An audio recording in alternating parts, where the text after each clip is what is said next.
por que é que a gente crê em Jesus como nosso Salvador?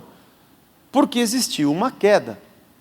Vamos ler o texto que está lá em Gênesis, está pequenininho, e a Priscila vai destacar algumas partes importantes. Mas a serpente, mais sagaz que todos os animais selváticos que o Senhor Deus tinha feito, disse à mulher: é assim que Deus disse, não comereis de toda árvore do jardim? Respondeu-lhe a mulher: do fruto das árvores do jardim podemos comer, mas do fruto da árvore que está no meio do jardim, disse Deus, dele não comereis, nem tocareis nele, para que não morrais. Quer dizer, se você comer, você vai morrer. Então a serpente disse o que a mulher? É certo que não morrereis. É claro que não. E olha o que ela disse no verso 5, porque Deus sabe que no dia em que vocês comerem, vai abrir os olhos de vocês, e como Deus sereis conhecedores do bem e do mal.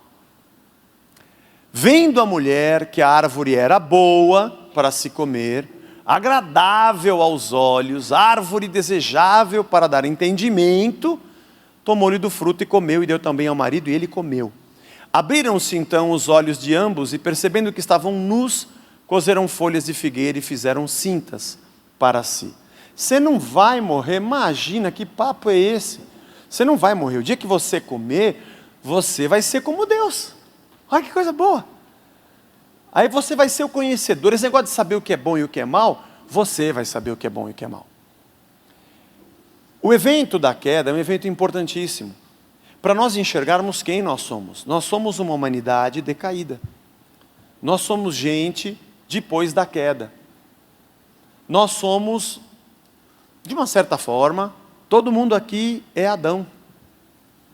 Todo mundo aqui quer comer do fruto e quer saber o que é bom e o que é mal, segundo o seu próprio crivo. Esse é o pecado do homem. A desobediência, sim, Deus disse que ele não deveria comer, mas a oportunidade de tocar naquilo que era agradável e desejável, eu acho que isso aqui é um negócio, tem muita coisa para a gente falar sobre isso, mas quantas vezes você não vê crente dizendo, isso aqui deve ser de Deus porque é desejável, porque é agradável, Faz até um contraponto interessante, que a vontade de Deus é boa, perfeita e agradável, mas ela vem de Deus. O diabo também tem coisas que são agradáveis e não vem de Deus, mas também é agradável. Mas aqui é campo para um outro estudo, um outro dia. Mas a mulher toma, come, dá ao marido, ele come e abrem-se os olhos deles. E eles percebem que estão nus e percebem que tem alguma coisa errada. Alguma coisa mudou. Alguma coisa não estava mais do mesmo jeito. Porque eles haviam pecado. O pecado, quando você lê depois no capítulo 3, um pouco mais adiante, acho que a gente não tem aí, Priscila, os outros versículos adiante, Mas Deus diz a partir do verso 15, lá na frente, você tem Bíblia, depois você pode ler. Diz assim, não precisa não, diz assim, maldita é a terra por tua causa, disse para o homem. Agora você vai colher dela o seu sustento, e vai tirar com o suor do teu rosto, e ela vai produzir espinhos também. Não vai ser só essa maravilha que tem as árvores, os frutos, as sementes. A partir da queda, como eu disse, um evento com proporções cósmicas de toda a criação. A terra passa a não ser a mesma. Interessante isso. Muito interessante você parar para pensar, porque a terra não é mais a mesma. Tudo tem um fundamento. A terra dada ao homem para que o homem governasse e reinasse sobre ela, também sofre por causa do pecado do homem. Aliás, nós pregamos aqui há uns 3 domingos atrás, quando eu falei de Romanos capítulo 8, que toda a natureza geme e espera a manifestação dos filhos de Deus, porque ela sofre por causa do pecado, direta e indiretamente. O homem rompe com Deus, e a sua ligação espiritual com Deus já não é mais a mesma. A sua comunhão foi quebrada. Agora o homem já não se entende também, porque quando os seus olhos se abrem, ele percebe que tem alguma coisa errada no mundo, que antes ele não via. O desligamento de Deus e a interferência na terra faz com que o homem olhe para si mesmo e já não se reconheça. Quem eu sou, o que eu estou fazendo aqui, o que aconteceu comigo. O mal ganhou espaço porque houve uma ausência de Deus. Deus não criou o mal porque o mal não é um ser, nem um objeto, nem um ente, nem uma matéria. Na verdade, o mal é a corrupção do ser. O mal não é um ser, é a degeneração dos seres. A ausência de Deus. E assim o homem passa a produzir o mal. Aquele que rompe com Deus, também já rompeu consigo mesmo, também já rompeu com a natureza e rompeu com o seu próximo. O homem agora vive uma vida distante de Deus. Ele é colocado fora do paraíso e agora ele passa a conhecer a morte. Quando a gente fala de cosmovisão, não dá para você olhar para esse mundo sem entender isso. Porque sempre que alguém diz assim, tal coisa é do diabo, não tem fundamento essa frase, para coisa nenhuma. Porque tudo que você vê é a boa criação de Deus que caiu. De alguma forma, no meio da ferrugem toda da maldade, da degeneração de tudo, você ainda vê traços da boa criação de Deus. Uma pessoa que não tem Deus e vive no pecado, é uma criatura de Deus, é a boa criação de Deus decaída. Você não vai achar só coisa ruim. Você vai ver traços da boa criação de Deus. Assim como também em nós. Nós conhecemos a Cristo, fomos redimidos pelo seu sangue, nos arrependemos do nosso pecado. Não significa que somos perfeitos e não que deixamos de pecar. Mas conhecemos uma outra perspectiva de vida que é o reino de Deus. E entendemos o que Cristo fez por nós. O que Cristo fez por nós, o que Ele fez na cruz. A separação do homem de Deus é a própria morte. Por isso diz o texto que o mundo jaz no maligno, o mundo já está condenado. Efésios capítulo 2. Nós estávamos mortos nos nossos delitos e pecados. Toda a criação jaz na distância de Deus. E a seu tempo, Deus envia o seu Filho, nascido de mulher, nascido de Deus, para que sobre si leve a sentença da morte. Para que sobre si leve a morte que deveria estar sobre nós.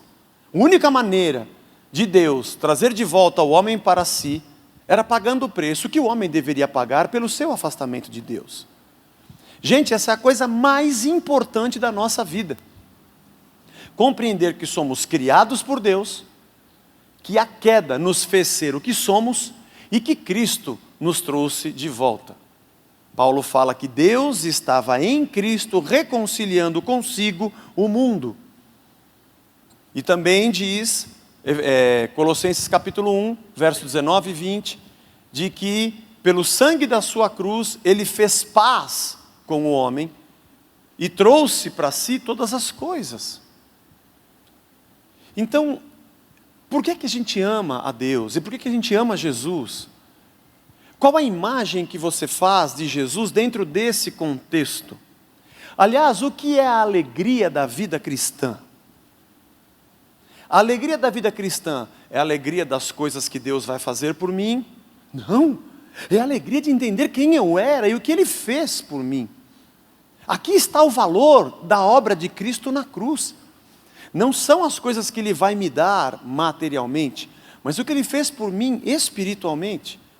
E a sua morte que me trouxe de volta a Deus. Porque nós vivemos num mundo decaído, que caminha para o fim, que anda a passos largos para a sua destruição. Fruto do pecado, fruto da maldade que habita no homem pela ausência de Deus. Nesse mundo, nós sofremos pelo nosso pecado, nossas decisões, pedimos perdão a Deus e voltamos a caminhar com Ele. E o seu sangue nos purifica de todo pecado. Mas nós também sofremos pelo pecado que está no mundo. A gente sofre coisas hoje que não são diretamente causadas pelo nosso pecado, pelo nosso agir, mas pela maldade, pela injustiça que impera em todo o sistema do mundo. O pecado está nas instituições, o pecado está nas leis, o pecado está nas estruturas, O pecado está na maneira como nós julgamos, o pecado está em tudo que você enxerga. O pecado está na corrupção, o pecado está na falta de amor, o pecado está na desigualdade. Você vai ver sinais desse mundo degenerado em tudo que você olhar. Nas artes você vai ver o fruto do pecado, em tudo. Porém, em tudo também você vê a boa criação de Deus, decaída, enferrujada, degradada, mas ela está ali. É possível você conviver com uma pessoa que está completamente destruída nesse mundo? Sim. É possível você conversar com ela? Sim. Dá para dialogar? De um monte de coisas. Ah, mas ele foi entregar a cesta básica e nós também fomos, mas eles não são crentes. E qual o problema? Você acha que o amor que ele tem, a justiça que ele pensa, veio de onde? Apesar dessa pessoa não nem crer em Deus, mas como nós, ela vive num mundo decaído. É a boa criação de Deus que se degenera. Uma vez me perguntaram aqui na igreja, ou sei lá se fui eu que falei, numa das nossas reuniões, imagina que a gente faça uma ação aqui no bairro, ou aqui em São Paulo, por algum acidente que aconteça, a gente tem que socorrer famílias. Ah, se tiver a igreja católica lá de cima, em cima do Largo do Cambuci, que também está fazendo uma ação, e tem aqui na frente, sei lá, um pessoal da Rosa Cruz, que está juntando cesta básica do bairro, a gente pode se juntar a eles para fazer? Eu diria, por que não? Quer dizer então que eu não vou fazer o bem, porque a pessoa é de uma outra religião? Ah, mas você pode ter comunhão? O que é comunhão, meu amigo? O que você pensa quando você fala a palavra comunhão? Comunhão você não faz, comunhão você já tem no Espírito e no sangue de Jesus. O que nos torna comuns é o sangue no corpo. Eu vejo ali a boa criação de Deus. Por isso sempre quando eu coloco aqui um trecho de filme, ou uma música que não é supostamente evangélica, mas dava para cantar na igreja, que tem a boa criação de Deus, falando uma verdade absoluta, porque se você vai encontrar aquilo na palavra de Deus, apesar de não vir de um cantor gospel, porque Deus criou o mundo e ele caiu. O pecado de Adão é o nosso afastamento de Deus. Ele teve proporções cósmicas, a natureza, o homem, as relações, a comunhão com Deus, o homem consigo mesmo, tudo foi afetado. Para onde eu vejo as marcas do pecado que degenera gradativamente o homem e o mundo que vai de mal a pior. Ao mesmo tempo que eu enxergo a boa criação de Deus, que tem traços em tudo que eu vejo. Essa separação dualista não faz parte do cristianismo. Essa coisa de que você é imundo e eu sou puro e santo, não faz parte do cristianismo. Ah, você quer dizer que todo mundo é santo? Ou todo mundo é impuro? Claro que não. O que busca andar em santidade está se santificando. E o que não anda em santidade está se sujando. Existe o imundo e existe o limpo. Mas o que eu estou querendo dizer é que Jesus nunca levantou um tratado de Tordesilhas ou um muro de Berlim. Ele não foi procurar se tinha alguém convertido para fazer parte dos seus 12 discípulos. Aliás, ele escolheu um cara que não cria, que foi Bartolomeu. Pode ver alguma coisa boa de Jerusalém? Ou melhor, da Galileia? Pode ver alguma coisa boa? É esse que eu quero escolher. Não, mas ele não crê no Senhor, ele não é crente, não é da igreja, Jesus. Só não pode escolher, ele não é evangélico, ele não tem um CD evangélico, ele tem um CD do crioulo. Que aliás, deu uma entrevista outro dia, que está no Facebook, que faz a gente aplaudir de pé. A maneira como ele enxerga a justiça social. Muita gente é cristão nominal e não entende aquilo que ele falou. Achei sensacional. Porém, vamos continuar. Jesus chamou Bartolomeu, né? Chamou Mateus, e Mateus era um cobrador de impostos, né? Ele era um traidor para o judeu. Ele chamou Simão o Zelote. E Simão o Zelote era um tipo black bloc, era um revolucionário. Os zelotes eram caras que queriam fazer emboscada para matar romano. Colocar um cara que cobra imposto para Roma, que é aliado a Roma, e o outro que quer matar romano, é fazer um Big Brother colocando dois caras. Ele chamou esses dois para serem seus discípulos. Ele chamou Judas, né, que o traiu. Aliás, quando ele chamou Mateus, ele não mandou aquele cara impuro ali, eu não vou me misturar com aqueles bandos, ele vinha aqui, eu quero falar com ele. Não, Jesus estava no meio da coletoria, que era um lugar odiado pelo judeu. Tem um lugar imundo na coletoria, tem aqueles safados, aqueles bandidos, aqueles publicanos. E quando ele comeu com pecadores, ele não foi na casa dos pecadores, ele convidou para entrar na sua casa. Foi na casa da sogra de Pedro, onde ele morava, em Cafarnaum. A gente tem assim, algumas coisas. Isso não significa que Cristo não era puro? Sim, claro. E que no mundo não havia pecado? Claro que sim. Mas ele não fazia essa divisãozinha besta religiosa que nós fazemos. Que eu não posso encostar na pessoa, que eu não posso conversar com ela, que eu não posso sentar no banco. Eu tenho que falar que ela é pecadora e é imunda. E o dia que ela me odiar e não quiser nunca pisar na igreja, eu falo que ela vai para o inferno. Exatamente isso que Deus mandou a gente fazer. É isso que mandou Jesus a gente fazer. Subir num pedestal, levantar o nosso nariz empinado e dizer que o mundo está errado, nós estamos certos. E aqui no nosso meio, aqui nesse grupo que está aqui, não tem pecado nenhum. Aqui só tem santo, de auréola, que flutua, e os pecados estão lá fora, junto com os pecadores. Nós somos bons pais, boas mães, a gente não pensa besteira, não passa sujeira na nossa cabeça, não visita site pornográfico, que não tem ninguém fazendo coisa errada. Ninguém mente, ninguém é falso, ninguém é hipócrita. Todo mundo fez o imposto de renda direitinho. Não é verdade? Ninguém dá troco para o guarda para não tomar multa, não é verdade? Fala para mim, irmão, aqui só tem santo. Como nós somos hipócritas. Só vende nota fiscal, coisas do tipo. E outras que tais. Nós sabemos que não. Como é que a gente enxerga um mundo? Começando de como... Lembra das 4 perguntas sobre como é que a gente entende nossa cosmovisão? Né? Quem eu sou, aonde eu estou, qual o problema e qual a solução? Quem somos nós? Nós somos a boa criação de Deus, que caiu, e graças a Deus encontramos Cristo. Onde nós estamos? A gente está num mundo decaído, onde a gente vê as marcas do pecado sobre a boa criação de Deus. E vivemos no meio disso, e é aqui que a gente tem que ser luz e sal. A lâmpada não pode ficar embaixo da cama, e o sal não pode ser insípido. E qual o problema? O problema é que esse mundo caminha para o fim, e a gente tem o evangelho do reino. E esse reino vai poder ser visto dentro de nós e entre nós, nas nossas relações. A solução não tem outra. É o caminho da cruz, é o caminho de Cristo. Quando alguém diz que... Tem cristão, por exemplo, que sonha que a sua vida nessa terra vai ser um Shangri-La. Olha, pode ser que você tenha uma boa vida, pode ser que você não tenha uma garantia para isso.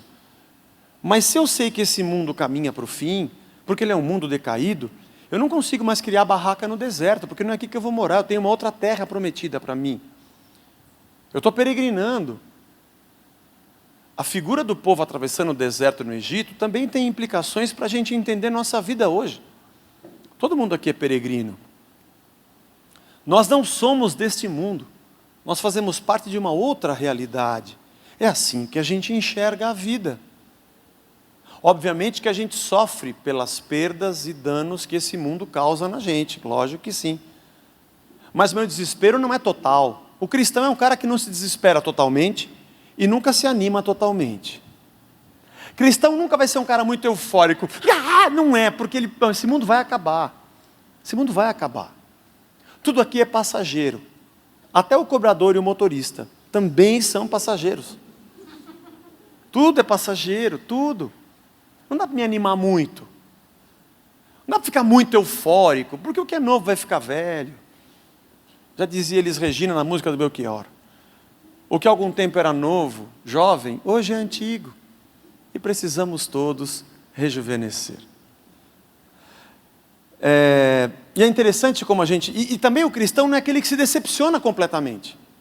A pior decepção para a gente é o fim, é a morte. Mas para a gente é a vida, porque a gente olha para a eternidade. O cristão enxerga criação, queda, a redenção em Cristo e a glorificação, a eternidade, como o óculos e a lente através da qual ele enxerga o mundo. A gente vê muito cristão desesperado hoje. Tristeza, sim. Abatimento é natural. Mas o desespero, nunca. Porque eu não pertenço a esse mundo. E Jesus também falou para a gente o que é combinado não é caro. No mundo tereis aflições. Tenham bom ânimo. Vai, segue aí. O pior que pode acontecer é o melhor. A gente morre e vai para a eternidade. É assim que o cristão enxerga a morte. Devia ser o dia de festa. Nos Estados Unidos eles não chamam de culto fúnebre, eles chamam de celebração à vida. Estamos aqui na cerimônia para celebrar a vida de fulano. Aí tem a foto do fulano e todo mundo vai lá e fala um pouco sobre a vida dele. E se celebra o que aquela pessoa foi, porque a partida é certa. Nós todos que estamos aqui sabemos que a gente vai partir. Mas nós sabemos também que aqui é passageiro. Esse é o cristão. Por isso a gente não se anima muito e não se desespera muito, porque essa é uma certeza que Cristo colocou dentro de nós. Vamos seguir, Priscila, o próximo slide? Vamos lá. Falando ainda sobre a queda, vamos recapitular. Somos seres criados por Deus, caímos, decaídos, e esse é o nosso problema. O próximo. O homem escolheu errado. Escolheu o fruto. Esse aqui está no nosso livro, quem está acompanhando, na página 56. Existem apenas duas categorias básicas: o Criador e o criado, ou a criação. Se não adoramos a Deus, focalizaremos em algo na criação e a Ele elevaremos a condição de divindade. Adoraremos a um falso Deus. Interessante essa frase, né, do Brian Walsh, que é do livro que a gente está estudando. Só tem duas categorias: ou o Criador, ou a criação. Se o centro da minha adoração não é o Criador, eu estou adorando alguma coisa que é criação. O foco da minha fé, o objeto da minha fé está completamente errado. E eu estou, na verdade, distante de Deus. É um falso Deus. Segue adiante, Priscila. Ainda sobre a queda. Todo homem necessita de Deus ou de um ídolo. Isso é verdade. E todos nós temos, às vezes ambos. Prosseguindo. Jesus é a imagem do Deus invisível. Em Cristo nós temos Deus. Vou repetir essa frase. Em Cristo nós temos Deus. Ele é a imagem do Deus invisível. Deixa eu só te falar uma coisa, ver se você concorda comigo. Quando você fala a palavra Deus, a gente já pincelou sobre isso aqui, o que vem na tua mente? Quando a gente fala a palavra Deus, o que precisa estar na tua cabeça quando você fala Deus?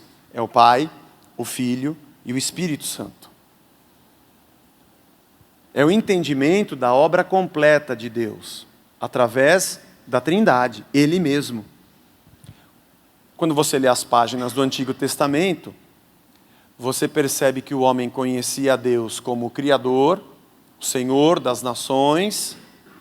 Em alguns momentos, parece que os escritores e até a cultura religiosa da época compreendia que o Espírito de Deus existia, não talvez da maneira tão completa como entendemos hoje o Espírito Santo, mas de maneira plena quando Cristo se manifesta como o Filho que morre e ressuscita, e o Espírito que desce no Pentecostes e hoje nos enche como templos, nós temos uma imagem completa de quem é Deus, coisa que os antepassados, e lá na antiguidade, e lá nos primórdios da existência, o homem não tinha.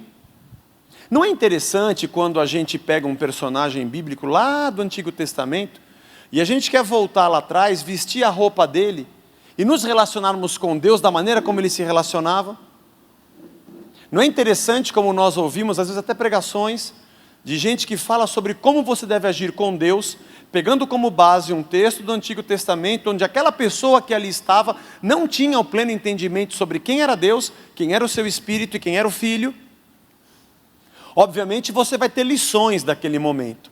É claro que você vai extrair lições daquilo. Mas você não pode vestir aquela roupa e nem ter aqueles mesmos rituais. Era um momento de entendimento parcial. Nós precisamos enxergar a história de uma maneira mais ampla, porque a gente entende quem é Deus. Vamos prosseguir. Se fazermos uma imagem para adorar no lugar daquele que deveria ser adorado, isso tem um nome: idolatria. E nós criamos várias idolatrias, até mesmo dentro daquilo que está na própria palavra de Deus, e entre nós também. Seguindo, se somos criados, tudo o que sabemos, o sabemos de Deus, a origem de tudo, então só sabemos Deus. Isso aqui é muito profundo. Se nós somos criatura, e Ele é Criador, e tudo que existe partiu dEle, então tudo que eu sei dEle, e Ele é tudo que eu sei. Como é que eu enxergo o mundo? Como é que eu enxergo essa criação? Como é que eu me enxergo? Como alguém que é a boa criação de Deus, que decaiu. E eu sempre, como um cristão, desço do meu pedestal. Porque tudo que eu sei a partir dEle. Cristão não tem eu acho. Sabe o que eu acho? Não quero saber. Porque o que eu acho, eu não acho mais. O que importa é o que está nas Escrituras.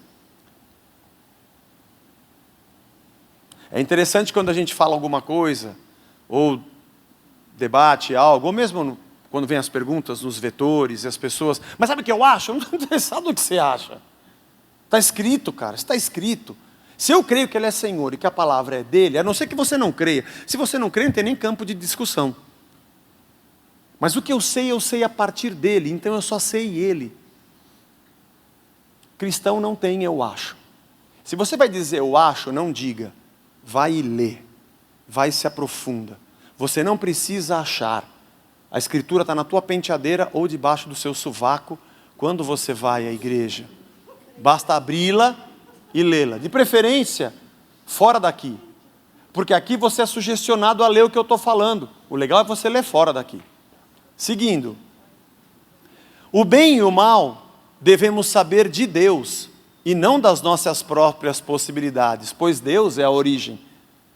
Tudo que eu sei dEle, e a partir dEle eu só sei Ele. Então o bem e o mal, eu devo também conhecer a partir dEle, porque Ele é o Senhor. Foi isso que Ele propôs no Éden. Não comam do fruto. Eu estou dizendo para vocês o que é bom e o que é mal. Seguindo. O homem desejou conhecer por si próprio, por si o que era o bem e o que era o mal. O ser humano que se tornou igual a Deus, vive de origem própria. Ele deixa de ter a Deus como origem de tudo que ele sabe. E ele passa a ser a sua própria referência de conhecimento do que é bom e do que é mal. É o que também a gente chama de ego-referência. A teo-referência é quando Deus é a referência de tudo que eu conheço. O que eu conheço a partir dele, porque eu creio que ele é a origem. Mas quando eu me desligo dele, e eu quero dizer o que é bom e o que é mal, eu sou a minha própria origem. Eu sou o meu próprio Deus. Nós não deveríamos ter problema entre nós. Entre nós não deveríamos ter problemas de relacionamento. Não deveríamos ter. Entre amigos, entre sócios cristãos, entre pai e filho, entre marido e mulher, não deveríamos. Porque eu não existo mais. Paulo disse, não vivo mais eu, mas Cristo vive em mim. Nosso pecado é que somos arrogantes e cheios de eu acho. Nosso problema é que nós temos o nosso jeito e o nosso gênio. E é assim que eu sou, se gostou, gostou. Esse é o grande problema. Porque foi por isso que Cristo veio, para a transformação da nossa vida. Pagando o preço da morte, que seria nossa, nos religando a Deus e habitando em nós com o seu Espírito. E a maior evidência de que o Espírito Santo está na sua vida, é que você não tem nem sombra do que você era.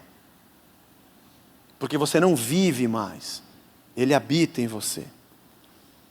Cristão é o cara que não é mais reconhecido por aquilo que ele era.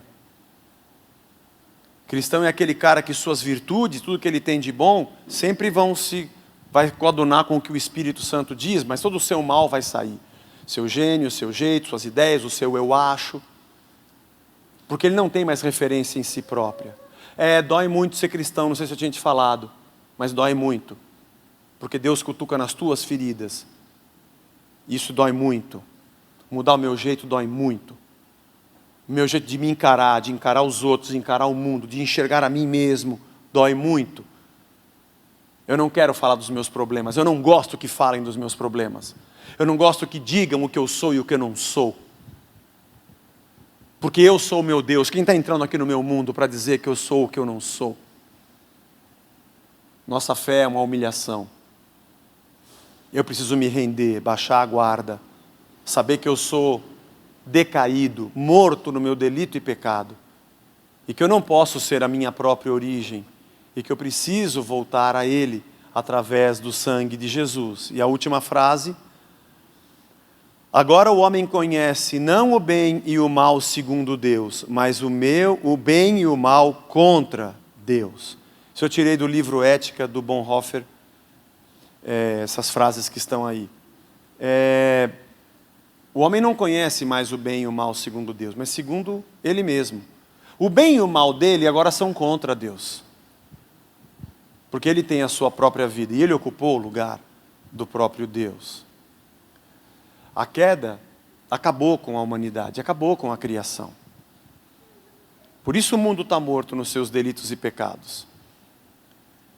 Então até o jeito que a gente enxerga, que nós enxergamos a nós mesmos é diferente a partir de agora. É por isso que eu desço do pedestal. Por isso que não dá mais para viver aquela coisa de que o cara é ungido, é todo poderoso. Não é, todos nós somos decaídos, dependentes de Deus. Jesus é o cabeça da igreja e nós todos somos membros do seu corpo. Corpo com duas cabeças é uma anomalia e não existe nesse caso. Né? Eu, como pastor, não sou o cabeça da igreja, eu sou um membro da igreja como você. Estou aqui exercendo o meu dom, minha vocação, como cada um de nós temos a nossa, dentro das quatro paredes e muito mais do lado de fora. Que aqui é muito mais para nós, nossa edificação, e às vezes mais para inglês ver. Mas lá fora, nós vivemos o Evangelho, prestamos o nosso culto com tudo que a gente faz. Vamos seguir, Priscila? Vamos ver se dá tempo de chegar até o final. A queda é a tentativa do homem ser como Deus, conhecedor do bem e do mal. Seguindo, a tentativa de fazer-se Deus é a idolatria de si próprio, porque eu também me idolatro. Adão desejou o fruto, pois era agradável aos olhos, bom de se comer, e lhe daria conhecimento do bem e do mal. Criamos deuses que não nos confrontam, e quando idolatramos a nós mesmos, o mundo fica refém da nossa satisfação. Deixamos de amar a criação, as pessoas, e passamos a amar as coisas agradáveis que estão na criação e nas pessoas. Isso é muito interessante. Eu não amo mais a criação e as pessoas que foram criados. Eu amo o que eu gosto na criação e o que eu acho bom no meio das pessoas, porque agora eu mesmo ocupo o lugar da divindade. E já que eu quero ser satisfeito e o que importa nessa vida é ser feliz, eu faço o que eu quero. E é legal a gente pensar que nós criamos deuses que não nos confrontam. Eu não quero um Deus que aponte meus defeitos e fale do meu pecado e queira mudar o jeito de eu pensar e de ser. Por isso eu digo, eu acho que Deus, porque você criou um Deus. Se eu creio que Ele é Criador e que a queda acabou com tudo, e é a redenção de Cristo que me liga de volta a Deus e a presença do Seu Espírito que me transforma, o jeito que eu enxergo tudo e que eu enxergo a mim mesmo começa a mudar. Prosseguindo, Priscila, vamos concluir. Somos seres criados. Nossa maneira de ver o mundo, nossa cosmovisão, parte do fato de que somos criação da Trindade. Fomos criados para termos uma relação de amor com Deus, conosco, com o nosso próximo e com a criação. Caímos, escolhemos ser Deus e somos pecadores, dependentes da graça. Toda a criação sofre com a queda, pois está agora sujeita ao homem decaído que a explora. Seguindo. Na queda todos pecaram. Adão representa a escolha da raça, a escolha de todos nós. A humanidade escolheu estabelecer suas escolhas, tendo a si própria como origem. E como... É isso mesmo, né? Acabou. Agora a próxima. Como é que nós entendemos, então, as Escrituras? Acho que eu vou deixar isso aqui para a próxima quarta, né? Porque é muita coisa. Já estamos em 9:2. Então tá bom. Semana que vem a gente passa para essa parte falando sobre a redenção e a obra de Cristo. Mas isso tem que ficar muito claro para a gente. Muito claro. Tem uma parábola de Jesus que é sensacional. Ele fala que um cara devia 100 talentos de ouro, de prata para uma pessoa. Acho que era 100 talentos. Acho que era 100 talentos. E que era muita grana. Eu fiz a conta, era tipo assim, 50 anos de salário. Não é do lucro que sobra, não, é do salário. E ele é perdoado pelo seu senhor. E quando ele sai, encontra um cara que deve para ele, não sei quantos denários que era tipo 2 meses de salário. E ele pega e coloca o cara no prego para pagar tudo. Quando o patrão fica sabendo, o que é isso? Eu te perdoo um negócio impagável, você não perdoa o cara? E coloca esse cara preso até ele pagar tudo o que ele deve. E Jesus fala que essa é a nossa realidade, é assim que a gente vive. Como é que a gente enxerga o mundo? Como é que você convive com o mundo? Se você empina o nariz, é porque você acha que o pecado dos outros é maior do que o seu. É porque você não entende a multidão de pecados que foram cobertos pelo sangue de Jesus na sua vida, e você não consegue andar junto com o cara que trabalha ao seu lado, que tem um defeito, porque você acha que a dívida dele com você é maior do que a que você tinha com Deus. Porque nós não enxergamos a obra de Cristo, não enxergamos a queda, não entendemos o porquê Cristo veio. Ele não veio para dar carro novo, ele não veio para trazer prosperidade, e não veio para produzir cura, apesar dele nos abençoar, apesar dele poder nos prosperar segundo o seu propósito, apesar dele poder curar segundo o seu propósito, mas ele veio para nos salvar. Salvar do quê? Disso? Salvar da morte eterna. A gente estava desligado de Deus. Eu acho terrível quando eu vejo pessoas que não conseguem adorar a Deus pelo que Ele é. Parece que o único testemunho que existe é quando eu ganho alguma coisa, quando Ele faz alguma coisa por mim, não em mim. É quando Ele me dá as suas bênçãos. Porque o paradigma do mundo decaído, o modelo de vida do mundo, que o importante é ser feliz e curtir essa vida aqui, foi abraçado por um evangelho pobre, esfarrapado, que usa Jesus que está na cruz, que morreu pelo nosso pecado, dizendo para as pessoas que Ele serve para dar as coisas que as pessoas têm no mundo. Você vê na igreja, seu vizinho tem um carro bom, o Jesus da cruz vai te dar um carro bom também. Minorando a obra da cruz, esfarrapando o evangelho, mantendo pessoas com seus ídolos, materialistas, presas a esse mundo, mantendo pessoas desesperadas quando ficam enfermas ou quando morrem, não entregando a perspectiva da vida eterna, não ensinando que somos todos decaídos, dependentes da graça. Você quer achar gente mesquinha? É lugar que se prega a prosperidade. É por isso que eles estão ali. É óbvio. Aonde se prega a graça e o perdão, você vai ter gente que reparte. Onde você prega, vem e pega isso aqui, que isso aqui vai te dar prosperidade, você tem gente se acotovelando para ter de Deus na frente do cara que está ao meu lado. Cristo é a quem nos redime. Nossa maneira de enxergar o mundo parte do pressuposto de que somos criados, decaídos, redimidos, para um dia sermos glorificados. Isso muda tudo. Nossa relação com esse mundo, o jeito que a gente conversa com as pessoas, como nós encaramos a nós mesmos, como nós perdoamos, como nós andamos mais uma milha, como a gente enxerga o perdão de Deus para nós e como conseguimos ser mais amáveis com aquele que está ao nosso redor. Como a nossa justiça muda, como o nosso cuidado com a criação muda, como o cuidado com as pessoas mudam, o cuidado conosco mesmo e com a nossa relação com Deus. Como reatamos essas coisas e como somos agentes de Deus no meio da criação. E o Evangelho é uma boa nova, uma boa notícia. Vocês estavam mortos e sem vida, mas Ele morreu por vocês e Ele deu vida a vocês. E agora Ele habita dentro de vocês. E quando olharem para vocês, vão poder ver a imagem dEle em vocês. nas atitudes, nas palavras, na justiça, no amor, na honestidade, na compaixão, na liberalidade, na generosidade, no amor próprio, aliás, no domínio próprio, no amor ao próximo, no convívio com aqueles que são seus irmãos, no convívio com a sua família, no convívio com o seu esposo, com sua esposa. Vai dar para ver a imagem de Cristo ali. De uma pessoa que descobriu que era decaída pelo pecado, e todos os seus eu acho, eu tenho e eu sei, ela jogou fora e disse: estou crucificado com Cristo, e vivo não mais eu, mas agora Ele vive em mim. Aliás, eu tenho a mente de Cristo, eu não penso mais como eu pensava. Eu tenho o mesmo sentimento que estava em Cristo, eu não sinto mais o que eu sentia. Eu não sou mais o mesmo. Aliás, quem me encontra e me conhecia antes de Cristo e conhece agora, vai reconhecer a minha fisionomia, vai entender quem eu sou, porque me conhece há muito tempo, mas as minhas atitudes, o que vem de dentro para fora, não é mais o que eu era, mas é Ele dentro de mim.